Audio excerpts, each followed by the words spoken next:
Assalamualaikum warahmatullahi wabarakatuh. Baiklah, pada video kali ini kita akan belajar bersama bagaimana cara untuk memunculkan ataupun menampilkan header atau footer di Microsoft Word. Caranya cukup gampang dan sederhana sekali. Header atau footer ini bisa juga kita sebut sebagai margin atas atau margin bawah.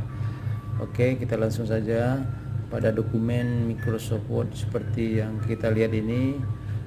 Tampilannya tidak utuh, tidak ada header atau footernya. Barisnya juga sangat rapat sekali ya. Jadi bagaimana cara mengatasinya? Caranya sangat gampang dan simpel sekali. Kita cukup mengarahkan kursor ke garis pembatas ini ya, ke garis pembatas sampai muncul tanda panah ya, seperti ini. Dari sini juga boleh, sini. Nah, kemudian kita langsung klik 2 kali.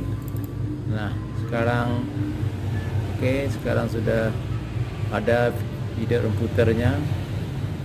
Sangat gampang sekali. Nah, kemudian bagaimana cara kita menghilangkan atau menyembunyikan header atau footernya?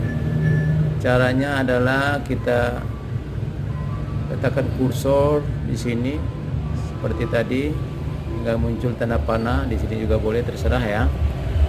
Kemudian kita klik 2 kali. Nah, header dan footernya sudah hilang. Sangat simple dan sangat sederhana sekali.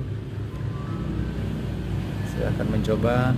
Baik, terima kasih atas perhatiannya. Demikian video singkat dari saya, mudah-mudahan bermanfaat. Jangan lupa like, comment, subscribe and share. Terima kasih. Assalamualaikum warahmatullahi wabarakatuh.